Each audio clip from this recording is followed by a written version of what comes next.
Machine को smooth चलाने के लिए और निरंतर चलाने के लिए उसमें ग्रीस और पेट्रोल की आवश्यकता होती है। उसी तरह हमारे जीवन में भी बहुत सारे ग्रीस और पेट्रोल की आवश्यकता होती है जिससे कि हम अच्छे से चल पाएं। नमस्कार, मैं सरिता आपको यही बातें बताने वाली हूँ कि कैसे आप अपनी लाइफ में कुछ ग्रीस और पेट्रोल डालकर जीवन को अच्छे से चला सकते हैं। आप पहले बिल्कुल नहीं थकते थे, कुछ भी खा लेते थे डाइजेस्ट हो जाता था, पर आप अब परेशान हैं कि मैं बहुत जल्दी थक जाता हूँ, कुछ भी इधर उधर का खाता हूँ तो पेट में दर्द हो जाता है या डाइजेस्ट नहीं होता है। ऐसा क्यों हो रहा है? फिर धीरे धीरे आप एनालाइज करते हुए इस निष्कर्ष पर पहुंचते हैं कि शायद मेरी उम्र अब हो रही है, इसीलिए ऐसा हो रहा है। परंतु ऐसा बिल्कुल नहीं है। ऐसा होने के बहुत सारे वजह हैं जिससे कि आप जल्दी थक रहे हैं या आपको अपना एनर्जी कम महसूस होता हुआ दिखाई दे रहा है। इसमें सबसे पहली बात है निरंतरता का अभाव।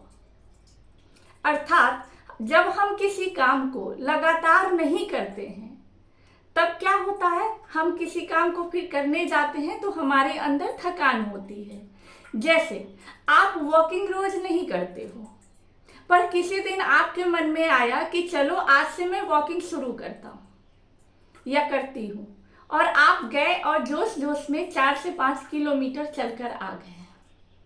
अब क्या, अब इतना ज़्यादा दर्द हो रहा है कि 1-2 दिन तक आपका पैर बिल्कुल उठ नहीं रहा है। अब आप सोचते हैं कि नहीं नहीं, वॉकिंग मेरे लिए नहीं बना है, मैं अब थक जाता हूँ, अब चल नहीं पाता हूँ, इसीलिए मुझे ये नहीं करना चाहिए। लेकिन ऐसा नहीं है। यदि आप उसी चीज को नियमित रूप से बनाए रखें तो 10 से 15 दिनों के बाद आपको फिर वही थकान नहीं होगी। दूसरी बात है रेस्टलेस रहना।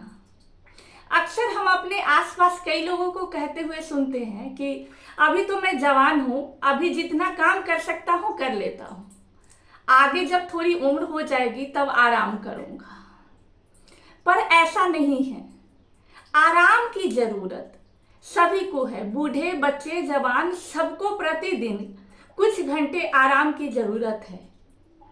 6 से 7 घंटे प्रॉपर सोना और दिन में काम करने के बीच में आधे से 1 घंटे का आराम बिल्कुल जरूरी है। इसीलिए आप रेस्टलेस ना रहें, बीच बीच में आराम ले, तभी आपका स्वास्थ्य अच्छा होगा। तीसरी बात है मानसिक शांति का ख्याल ना रखना। ये हम में से अधिकतर 95% लोग यही करते हैं कि अपने मानसिक शांति का ध्यान बिल्कुल नहीं रखते हैं।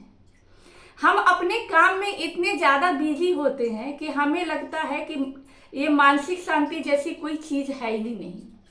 परंतु अगर हमारा मन शांत नहीं हुआ, मन खुश नहीं रहा, तो हम किसी भी काम को करने जाते हैं तो अक्सर वो बिगड़ता है और हमारी चिढ़ और गुस्सा और ज़्यादा बढ़ता है। तो इसलिए कम से कम 10 से 15 मिनट ही सही आप मेडिटेशन जरूर करें। चौथी बात है एक्सरसाइज या व्यायाम करना या योगा करना। अक्सर हम सभी यही सोचते हैं कि जब मैं दिन भर काम करता हूँ या दिन भर काम करती हूँ, दिन भर चलते रहता हूँ, तो मुझे किसी योगा या एक्सरसाइज की अलग से ज़रूरत नहीं है। मेरी पूर्ति उसी से हो जाती है क्योंकि मैं दिन भर में बहुत चल लेता हूँ। पर ऐसा नहीं है। काम को योगा या एक्सरसाइज से रिप्लेस नहीं किया जा सकता है। आप इसके लिए ज़रूर आधे घंटे 1 घंटे अगर संभव हो तो निकालें। ऐसा ना सोचें कि मैं दिन भर काम करते रहता हूँ तो मुझे योगा एक्सरसाइज की ज़रूरत नहीं है। उसके बाद सबसे इम्पोर्टेंट बात है खान पान पर ध्यान न देना। हम सब काम के पीछे भागते रहते हैं और अपने खान पान का ध्यान नहीं देते हैं, जबकि ये सबसे इम्पोर्टेंट बात है।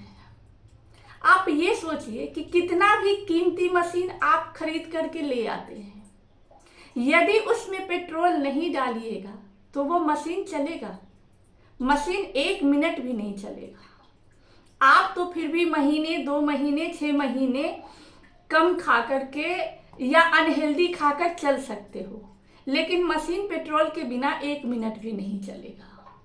तो अपने आप को भी ना वही समझे कि अगर आपको चलना है, अगर आपको स्वस्थ रहना है, तो हेल्दी डाइट हमेशा आप लेते रहें। कहीं भी जाते हैं, किसी भी मीटिंग में जाते हैं, कहीं भी ऑफिस के काम से जाते हैं, तो 2-3 छोटे छोटे बॉक्स जरूर रखें, जिसमें कुछ ड्राई फ्रूट्स रखे, कुछ बिस्किट वगैरह, स्नैक्स वगैरह रखे, ताकि बीच बीच में आप 2 घंटे, 2.5 घंटे पे थोड़े से खा करके पानी पी ले, तो आपके अंदर एक अलग सी एनर्जी रहेगी। उम्मीद है ये सारी बातों को आप अपने जीवन में लागू करके स्वस्थ रहेंगे और थकान महसूस नहीं करेंगे। जिस तरह से ग्रीस और पेट्रोल से मशीन स्मूथ चलता है, उसी तरह से इन सब बातों को अपने जीवन में लागू करने से हमारा शरीर स्वस्थ रहेगा, हमारा मन शांत रहेगा। उम्मीद है आपको ये अच्छी लगी हो। यदि अच्छी लगी हो तो लाइक और सब्सक्राइब करके अपनों को जरूर शेयर करें। हमेशा खुश रहिए। Thank you.